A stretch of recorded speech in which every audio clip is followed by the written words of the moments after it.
हमारे साथ देख रहे हैं डेली करंट अफेयर्स बुलेटिन। दोस्तों, डेली करंट अफेयर्स बुलेटिन में हम देश दुनिया की वैसी तमाम खबरों से आपको रूबरू कराते हैं जिसका सीधा सरोकार होता है आपसे। तो आइए शुरू करते हैं हम आज का डेली करंट अफेयर्स बुलेटिन।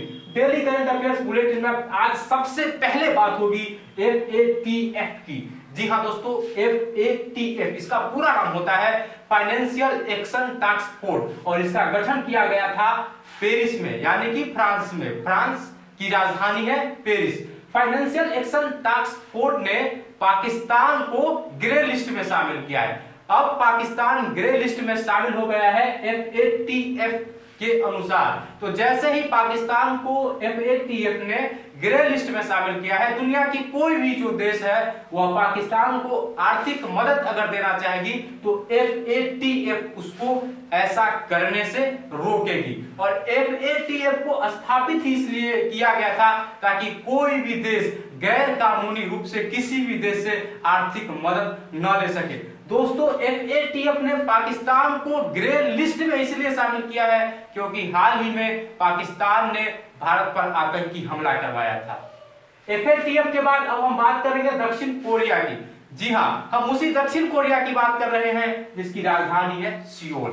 दक्षिण कोरिया के यात्रा पर हमारे देश के प्रधानमंत्री गए हुए हैं। 21 और 22 को वो दक्षिण कोरिया में थे।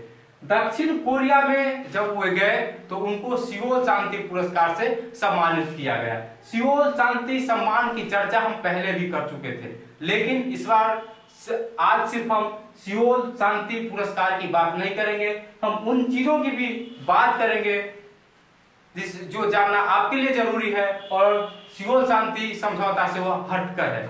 जी हाँ दोस्तों, जब PM वहां गए तो स्टार्ट हब की शुरुआत किए हैं और स्टार्ट हब के साथ साथ योनसेई यूनिवर्सिटी में महात्मा गांधी की मूर्ति का अनावरण किया गया है। और उसके बाद फिर इनको सियोल शांति सम्मान से पुरस्कृत किया गया। सियोल शांति पुरस्कार में इनको 1.42 करोड़ रुपया दिया गया और इनको जो रुपया मिला सियोल शांति सम्मेलन में, इसको इन्होंने नमामि गंगे को दान दे दिया। नमामि गंगे केंद्र सरकार के तरफ से चलाई जा रही एक बहुत ही महत्वाकांक्षी योजना है जिसके तहत गंगा को साफ किया जा रहा है। अब जब हम नमामि गंगे की बात कर रहे हैं तो चलिए आपसे हम गंगा की भी चर्चा कर लेते हैं। जी हाँ दोस्तों, गंगा का उद्गम स्थल उत्तराखंड में माना जाता है और गंगा को भारत की राष्ट्रीय नदी होने का भी गौरव प्राप्त है। गंगा भारत की सबसे पवित्र नदी है और आध्यात्मिक दृष्टिकोण से गंगा को मां की उपाधि भी दी गई है। तो गंगा को साफ करने के लिए केंद्र सरकार की एक बहुत ही महत्वाकांक्षी योजना है नमामि गंगे। उसी में सियोल शांति सम्मान में जो प्रधानमंत्री को धनराशि प्राप्त हुई है, उन्होंने नमामि गंगे को बतौर दान के रूप में दे दिया है। अब हम बात करेंगे अध्यादेश की। जी हाँ दोस्तों, अगर आज आपने अखबार पढ़ा होगा तो आपको यह पता हो कि हम आज अध्यादेश की चर्चा क्यों कर रहे हैं। आज हम अध्यादेश की चर्चा इसलिए कर रहे हैं क्योंकि हमारे देश के वर्तमान राष्ट्रपति रामनाथ कोविंद ने 4 विषयों पर अध्यादेश जारी की है। अध्यादेश जारी किया है 4 विषयों पर और उन 4 विषयों में मुस्लिम विवाह कानून अधिनियम महत्वपूर्ण है और 3 है जिसके बारे में हम आपको नहीं बताएंगे, आपको हम वही बताएंगे जो आपके लिए महत्वपूर्ण। सबसे पहले हम आपको बता दें कि अध्यादेश जारी करने की राष्ट्रपति को जो शक्ति प्रदान हुई है वह राष्ट्रपति को संविधान के अनुच्छेद 123 के तहत प्राप्त हुई है। संविधान के अनुच्छेद 123 के तहत राष्ट्रपति अध्यादेश जारी कर सकते हैं और अध्यादेश तब जारी किया जाता है जब संसद का सत्र नहीं चल रहा होता है। आपको पता हो कि अभी संसद का कोई सत्र नहीं चल रहा है और इसलिए अध्यादेश जारी किया गया। अध्यादेश राष्ट्रपति जारी करते हैं, यह बात तो आपको हम अभी बता दिए, लेकिन अध्यादेश राष्ट्रपति तभी जारी कर सकते हैं जब कैबिनेट उनको सलाह देती है। बगैर कैबिनेट के सलाह के वह अध्यादेश जारी नहीं कर सकते। अभी हम बात कर रहे थे अध्यादेश की, अब हम बात करेंगे यादों में 2018। जैसा कि आप सबों की मांग थी कि 2018 में जो महत्वपूर्ण घटना घटित हुई है उसके बारे में भी बताया जाए। जी हाँ दोस्तों, तो हम बात करेंगे LGBTQ समुदाय के बारे में।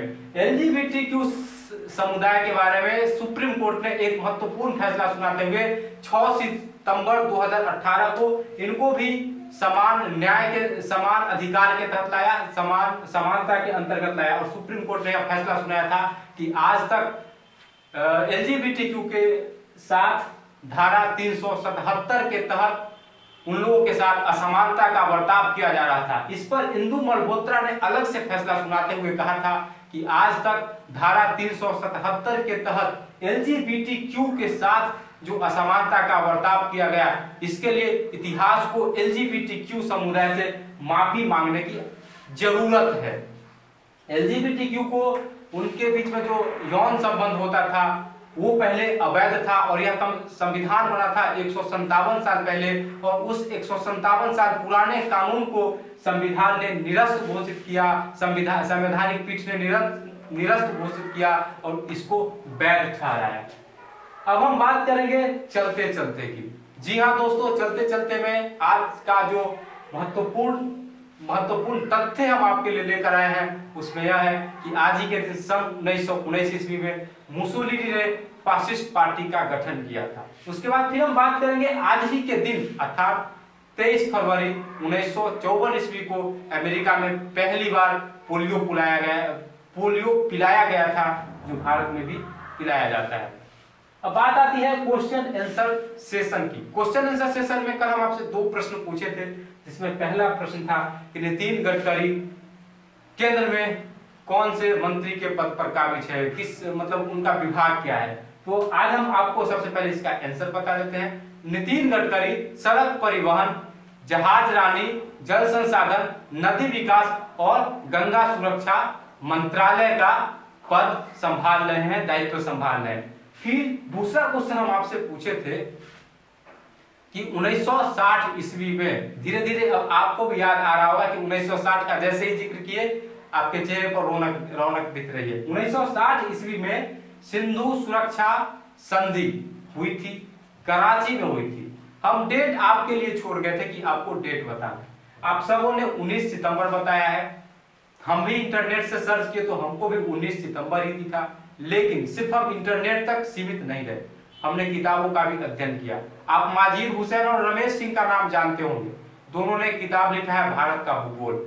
जब हम उस किताब का अध्ययन किए तो हमको पता चला कि 16 सितंबर 1960 ईस्वी को कराची में सिंधु जल समझौता हुआ था। अब यहाँ पर विरोधाभास उत्पन्न हो रहा है आपके जवाब और हमारे जवाब के बीच में, लेकिन घबराने की कोई जरूरत नहीं है। जब इस तरीके की स्थिति उत्पन्न हो तब आप ऑप्शन के हिसाब से आंसर दीजिएगा। अगर आपको ऑप्शन में 16 सितंबर ना दिखे तब 19 सितंबर आंसर दीजिएगा, और जब आपको 19 सितंबर दिखे तो आप 19 सितंबर जवाब दीजिएगा। अब आज का क्वेश्चन जो हम आपसे पूछने जा रहे हैं वो सबसे पहले आज का क्वेश्चन है कि आपको बताना है कि गंगा को राष्ट्रीय नदी का दर्जा कब दिया गया। अगर आप जानते होंगे तो कमेंट बॉक्स में आप जरूर बताएं। ये तो पहला क्वेश्चन था। और दूसरा क्वेश्चन है कि राष्ट्रपति को अध्यादेश देने की शक्ति का वर्णन संविधान के किस अनुच्छेद में। दोस्तों, अगर आपको आज का हमारा यह वीडियो पसंद आया हो तो आप लाइक, शेयर, कमेंट और सब्सक्राइब जरूर करें। और हाँ, आपकी पढ़ाई अच्छे तरीके से चल रही है, इसकी जानकारी हमें भी है। और आपसे एक और रिक्वेस्ट आप बार बार कह रहे थे कि आप विशेष लेकर आइए, तो हम लोग उस पर भी विचार कर रहे हैं और बहुत जल्द विशेष लेकर आप लोगों के बीच उपस्थित होंगे। तब तक के लिए